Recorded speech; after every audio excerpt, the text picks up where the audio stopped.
করতেছে। আমার দুলাভাই আগেই না করে দিছে, কারণ ওনাদের কোম্পানির লোক ছিল অনেক, বলছে যে তোমরা কেউ ডান্স করবে না।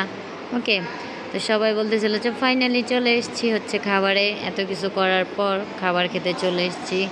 রেস্টুরেন্টে নামছি, ভাই রে ভাই, এত দাম! দাম দেখলে কি বলবো, দাম দেখলে আমার তো পুরো মাথা ঘোরায়। আমার দুলাভাই আর হচ্ছে তার বন্ধুরা আর হচ্ছে তার একটা ফুফাতো ভাই, তারা বসেছিল। আমার দুলাভাই কথা বলতেছিল, দুলাভাইয়ের ভাই ছিল, আমি ছিলাম। সবাই চলে এসেছি রেস্টুরেন্টে। এটাকে নাকি কুমিল্লা রেস্টুরেন্ট বলে। সবাই নাকি ওইখানে যখন কক্সবাজার যায় এখানে সবাই নামে। তো আমরা ফাইনালি খাওয়া দাওয়া শুরু করে দিয়েছিলাম। এখানে ছিল হচ্ছে ফ্রাই রাইস ছিল, সেটাই খাচ্ছিলাম। আর আমরা তিনজনে দেখতেই পাচ্ছেন একই ড্রেস পরছি। কেমন লাগছে অবশ্যই জানাবেন সবাই। আমরা অনেক গল্প করছি, অনেক মজা করছি, অনেক এনজয় করছি। আমার জীবনের প্রথমবার এই মজা আমি কখনোই করি নাই।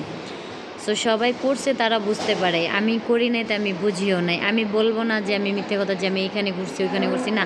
আমার জীবনের ফার্স্ট টাইম এটা ঘোরা। আর আশা করি আপনাদের দোয়ায়, আপনাদের ভালোবাসায় আমি দ্বিতীয়বার